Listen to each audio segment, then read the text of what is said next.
Hey, superstars. My name is Chandra Lake. I am a licensed mortgage loan officer, but I'm also a licensed realtor here in Michigan. And I just want to give you a quick overview of the buyer's roadmap. Enjoy! Hey, so I know that purchasing a home can be a pretty daunting task. It can feel so intimidating. And a lot of people forego going this process and looking for a home and coming into home ownership because it seems so overwhelming. So I just want to give you the basic steps to purchasing your home. And again, this is just an overview, but hopefully it'll give you, just a little bit to work with and mull over to see if it's something that you want to take on. So the first step in the buyer's roadmap is to meet with the real estate professional. This is the most important step in the process because remember, this person, this realtor that you're forming a relationship with, you're going to be married to them for the next month or so. And so you want to do your research, do your due diligence, look at their reviews. If it's someone get references if you can, and hopefully it's someone that is agreeable with you. You have good chemistry with one another. And you know that they can get the job done. And what they're going to do is go over a buyer's presentation with you. And the importance of this is, I can't emphasize it enough, is to give you this particular overview to let you know from beginning to end what to expect. Because you never want to get to a step and say, oh my gosh, I didn't know I had to do this. But hopefully during the buyer's presentation, when you meet with your real estate professional, they'll be able to give you, an overview, in-depth overview of what to expect during this time. Step number 2, get pre-approved. So in the first step, you've met with your real estate professional. They're going to have probably a few lenders that they're comfortable with, that they know can get the job done, and they're going to refer you to them. If you have someone on your own, you're welcome to do that as well. But you want to make sure that in the process of getting this pre-approval, that the lender and your realtor is able to communicate with one another. Because the worst thing you want to have is a realtor and a lender that aren't speaking, that are on good terms, can't trust one another. And because again, you're going to be married to these people for the next month or so when you're looking for your home. Step number 3, you've had your buyer's presentation, consultation, you've gotten your pre-approval. Next step would be for them to set you up, or your realtor to set you up to search for homes. And so, they actually have access to homes that are coming soon, homes that are actively on the market, and they'll set you up with a search for that. And they'll also set you up with alerts. You're also able to go to open houses during this time and just find something that you love. Find something that you love.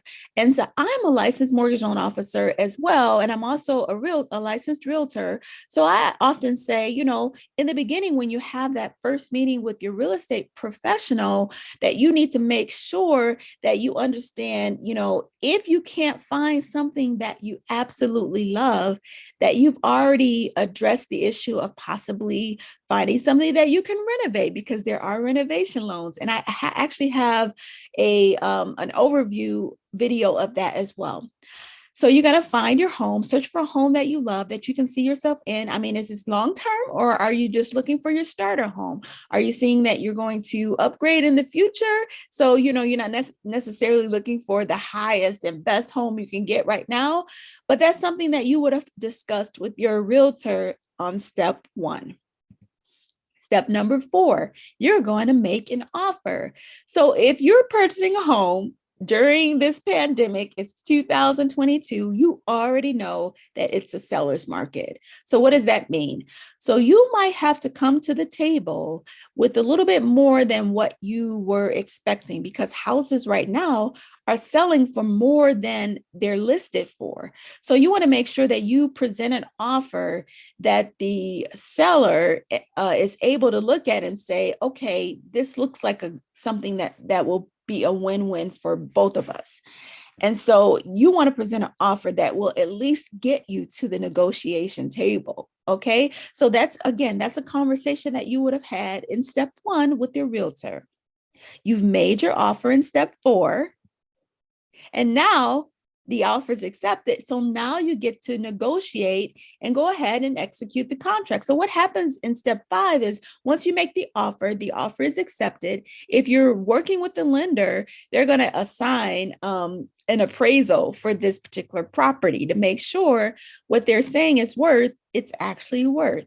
So it's during this time that you're waiting for the appraisal to come back, and you're actually getting your inspection done, and you're making this is a time where you might be able to negotiate some further decrease in the price, depending on what comes back on the appraisal or what comes back on the inspection. Step number 6, appraisal's good, inspection's good, everything's signed. So now you're under contract. So now you're almost at the end. What happens during this time is your lender goes ahead. They work with title to make sure, the title's good. They work with title and taxes, find out what the taxes are for the property. So really this number 6 is a lot happening behind the scenes with the lender, making sure everything's good to go. And then number 7, final details. They go over everything. They let you know exactly how much you need to close with. And then number 8, closing date. All right. Look, this this roadmap is like so small. Like it's literally like just little ant milestones in the process. But it gives you just a broad overview of what happens when you're trying to get to the end to purchase your home. So hopefully this helped you a little bit, at least to show you what the step-by-step process would be.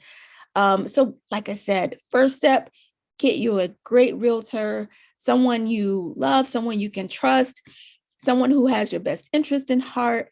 And it doesn't make sense for both of you to have anxiety. So hopefully someone who can work and smooth things over when you're feeling anxious.